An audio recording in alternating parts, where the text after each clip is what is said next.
So there's a content creator on here by the name of Niara the Goddess. I think I'm pronouncing it right.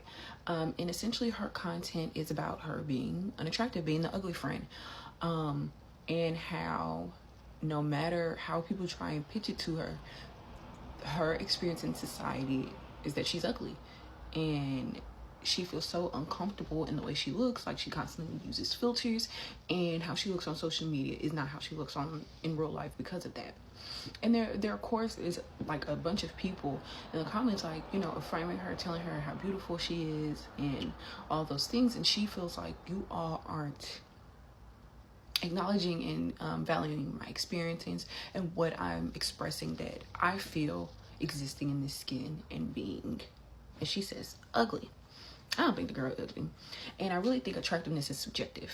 And I don't think that, like, and this is coming from somebody, hear me when I say this, people have looked me dead in my fucking face, and this has happened multiple times, and been like, damn, you ugly. Like, oh my God, you're fucking ugly.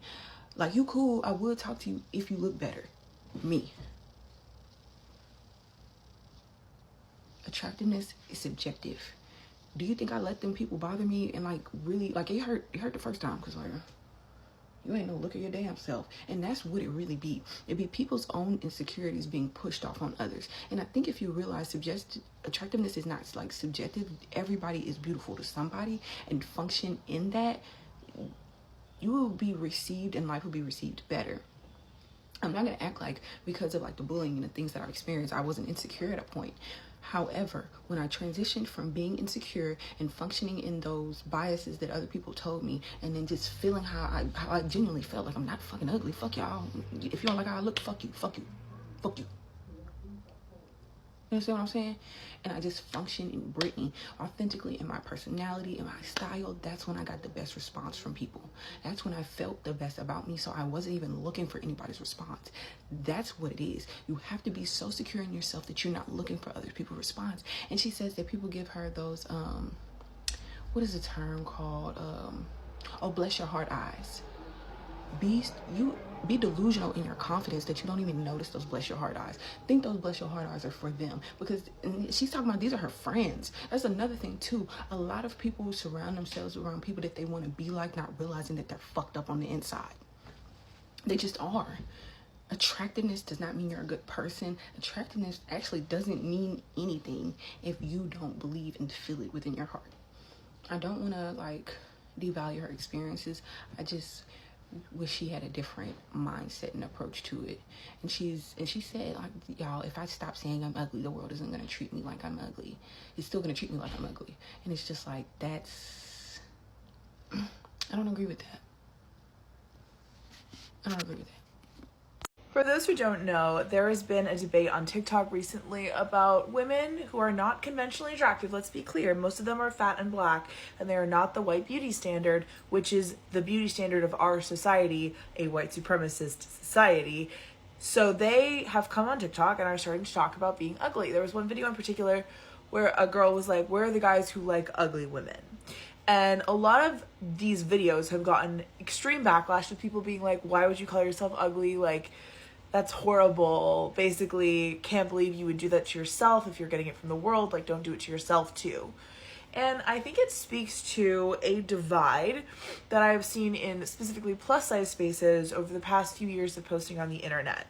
There seem to be two camps, and what I talk about on here a lot is representation. So this is how I've seen it play out. Camp 1 wants hopeful representation of plus size people whose size does not factor into anything about the story or how they are treated. Essentially, they want the story to be as though a thin character, like what would be thin now, which is default, was simply replaced by a fat character. It's never mentioned, and everything that happens to the thin protagonist happens to the fat character, and there's no fat stereotypes present. All right.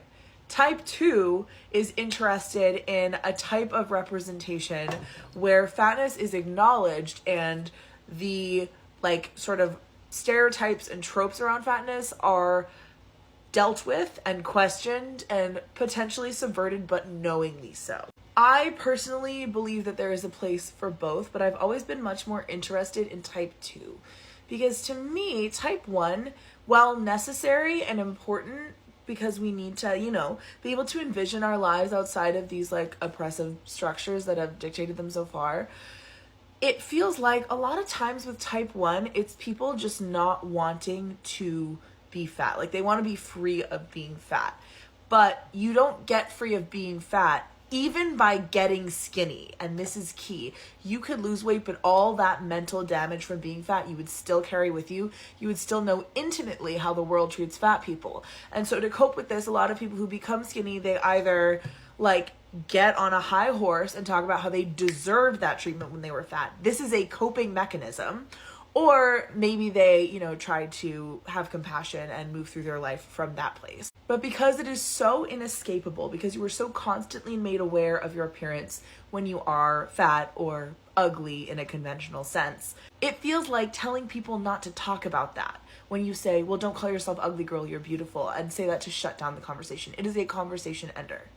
And this is a conversation we desperately need to be having, because you are treating people like they're dumb or like they need to get thick skin, but it is actually impossible to have skin that thick. Like, we are human beings. We are affected by things. We all have egos. We all have wants and desires.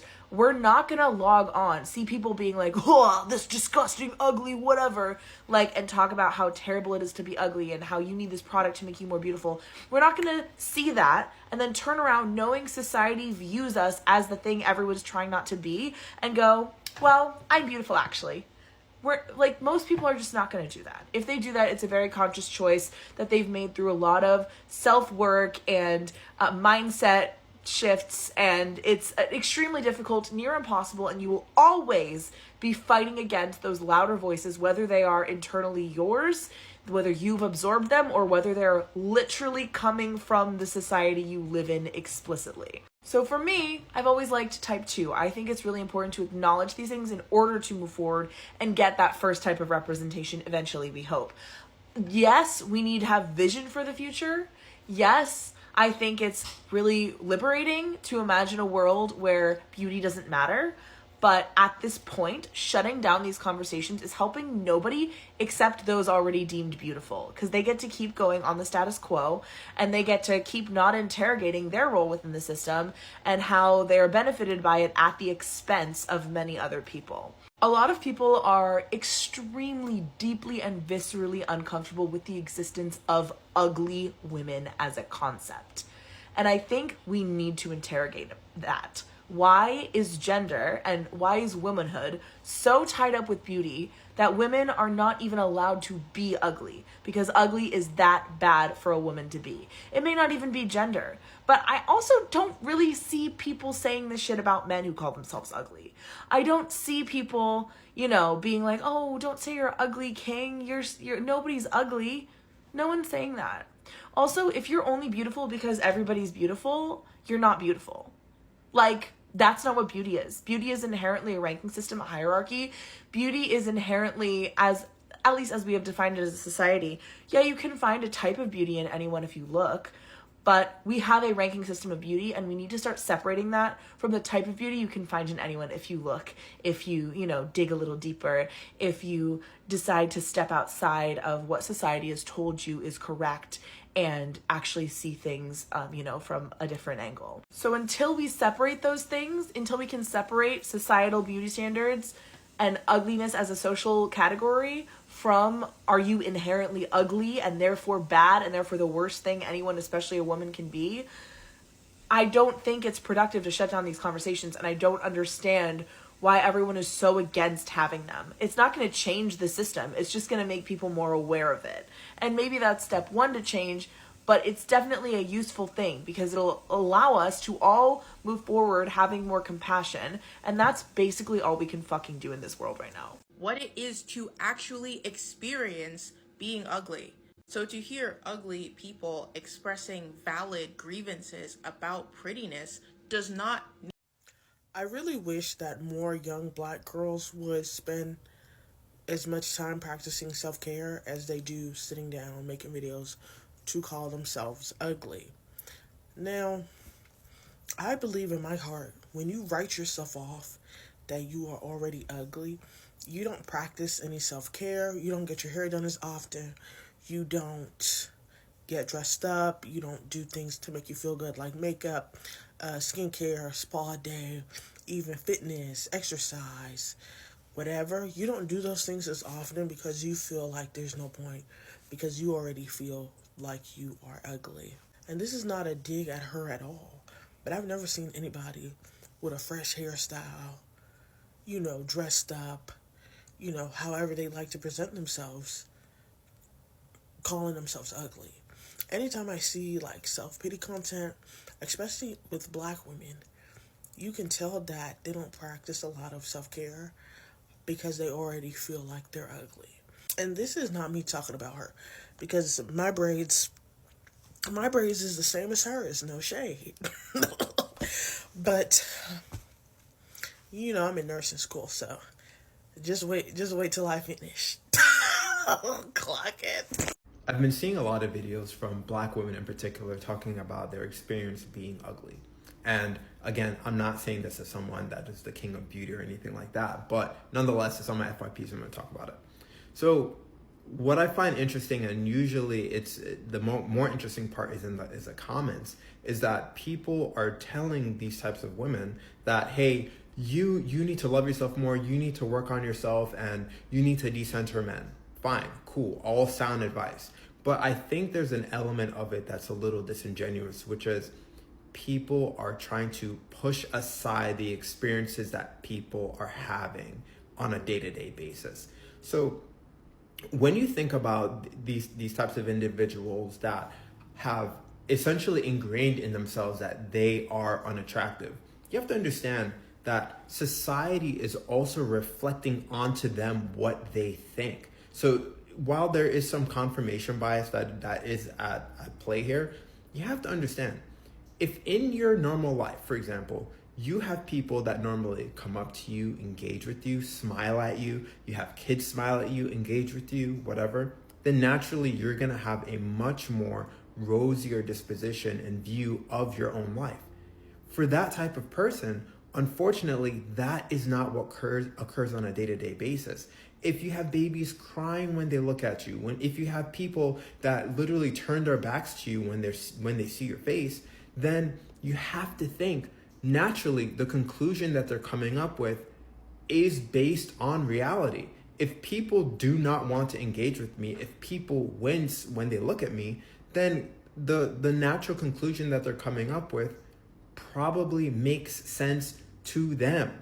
Not saying that it's actually true, but it makes sense to them. So when they come on and they talk about their experiences, I think it's really frustrating when people try to damn them or kind of wag a finger or give them kind of a fixer-upper, Robitussin type, solution, when in fact it's much more complicated.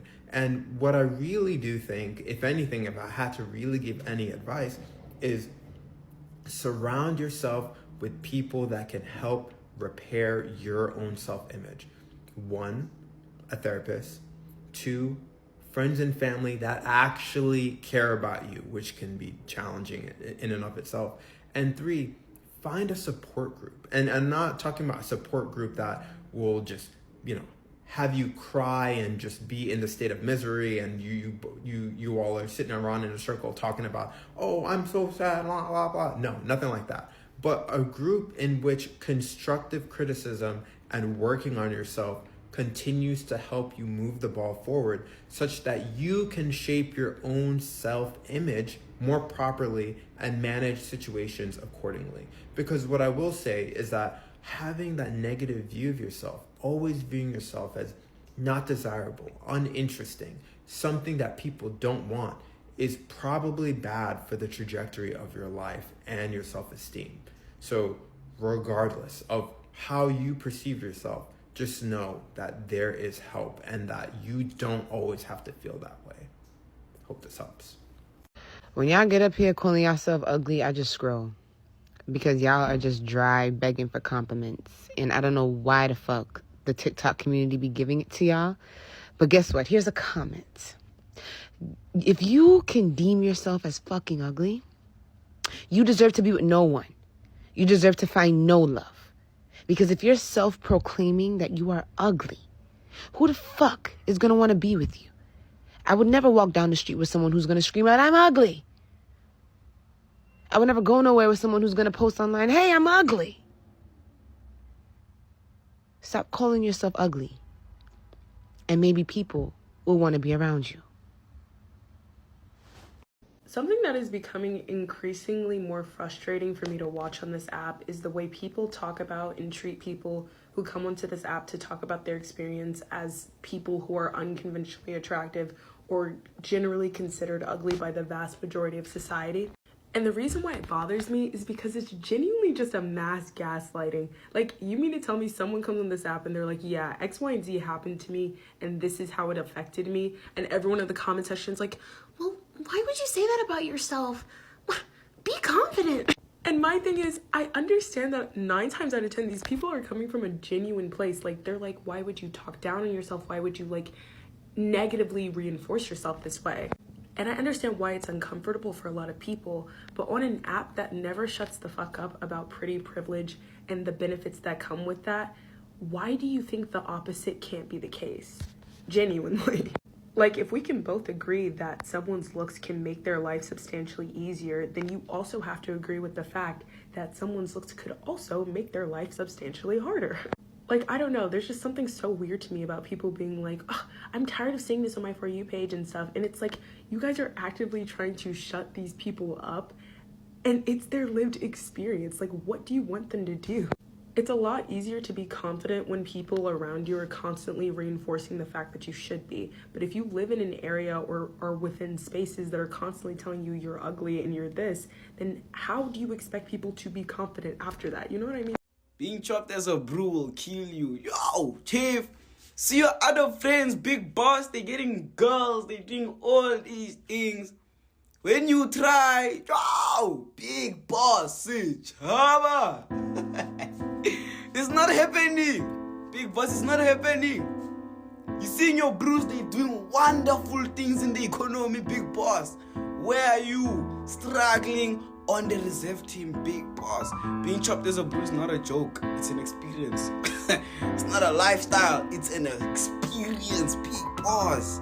Stop being ugly. Welcome back to my 5-part series of black-haired women's no-goes. Things a black-haired woman would never do. One of them being ugly. Oh my god, Anna, how could you say this? Oh my god. Do you want to learn or not? That's what I thought. Now sit down, get your pens and papers out, and get ready for class. One of the reasons why I have the life I have today is because when I was an immigrant, I was so poor that I could not afford rent. So I slept in someone else's garage that they offered me because I couldn't afford rent or have shelter or roof over my head. From the little money that I had, I always invested it back into myself. From my first paycheck, I bought myself makeup, a beautiful dress, a coat, and high heels. From Kmart, Target, and the drugstore. Maybe spending $50 altogether. While I was literally homeless, I still showed up every single day, put together, put makeup on, wore my high heels, wore my beautiful outfit. I didn't give a shit how much it cost, if it was designer or not, but I looked clean, I looked put together.